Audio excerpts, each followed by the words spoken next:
The late afternoon sun in Maple Grove had that syrupy, golden hue, the kind that makes every picket fence and manicured lawn look like a postcard. But for Lan Tran, a high school junior, balancing a stack of textbooks against her hip, the neighborhood was less perfect suburbia and more like a prison run by clipboard tyrants.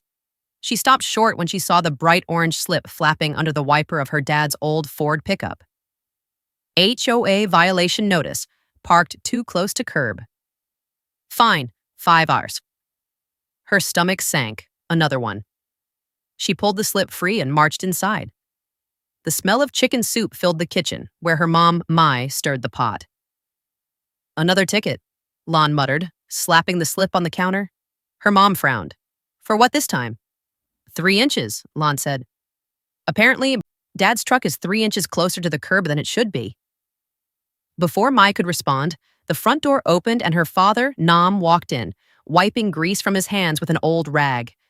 A mechanic by trade, he carried the weary posture of a man who had fought one too many petty battles with the neighborhood HOA.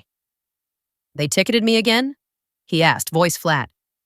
Yep, Lon said, holding up the slip. Nam sighed. Karen. That one name was enough. Everyone in Maple Grove knew Karen Whitmore, the self-appointed sheriff of suburbia. Tall, blonde, sunglasses perpetually perched on her nose, she had been HOA president for 3 years and treated every driveway like her personal jurisdiction. Mai set bowls of soup on the table. Ignore it. Pay the stupid $5. It's not worth fighting over. But Nam's jaw clenched. That woman's not going to bleed me for nickels and dimes every week. Enough is enough. The next morning, trouble arrived faster than the morning paper. 2 men in black jackets marked HOA police marched up the Tran family's front steps. Their badges were cheap, their belts sagging with plastic-looking radios. Lon peeked from the window. Dad, there are cops outside. Nam came to the door, opened it halfway. Can I help you? The taller one spoke. You've been cited multiple times. You're in violation of HOA Code 7B. Step outside, sir. Nam raised an eyebrow. HOA Code? That's not law. You don't have jurisdiction here. The man smirked. We're authorized to detain residents who refuse compliance. Lan gasped. Detain? Before Nam could respond, the second officer shoved the door wider and tried to step inside. Hey, Nam barked, planting a hand on the man's chest. This is my home. You don't cross this threshold without a warrant. Karen appeared across the street, arms crossed, a smug grin on her face as she watched the scene unfold. Do it, she shouted. Arrest him already. The so-called HOA cops tried to push in, but they hadn't expected Nam to shove back. Years of working under car hoods had built his arms thick as cables, and he easily forced the intruder out onto the porch. You just assaulted an officer, the tall one threatened. You're not officers, Nam growled. You're impersonators. Karen strutted closer, heels clicking on the pavement. Careful what you say, Mr. Tran. The HOA has ways of dealing with troublemakers. At that moment, Nam's brother Hui arrived. Hui was built like a tank, his military haircut still sharp from his Navy SEAL days.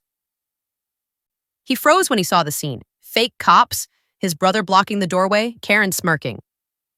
What's going on here? Hui asked. HOA business, Karen snapped. Looks more like harassment, Hui replied coolly. The taller fake cop pulled out a pair of handcuffs. We're taking your brother in. But Hui didn't flinch. Try it. His voice was calm, deadly serious, the kind of tone that carried battlefields behind it. Lon clutched her mom's arm, whispering, Mom, what do we do? Mai, who had been silent until now, stepped forward. Her voice carried the kind of authority that silenced a room.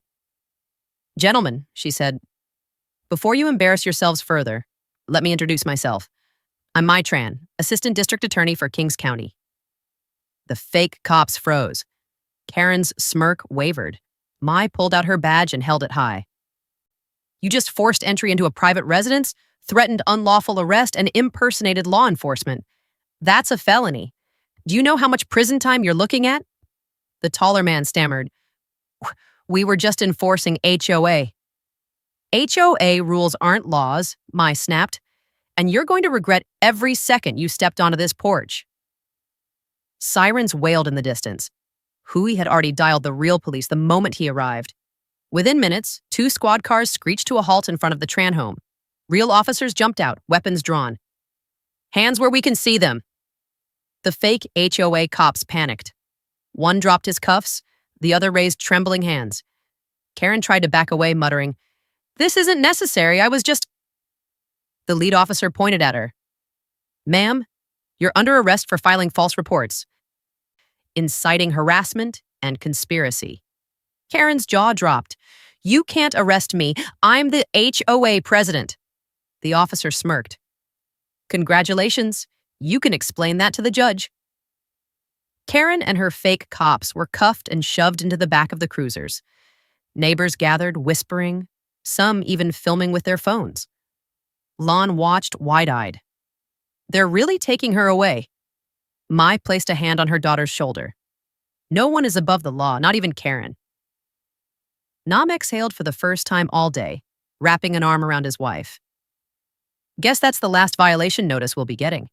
Hui chuckled. "If they try again, I'll be here." That evening, the family sat on the porch as the sun dipped low, the air finally calm. Lan sipped her lemonade. "Do you think Karen will come back?" Nam shook his head. "Not for a while. She'll be too busy explaining herself in court."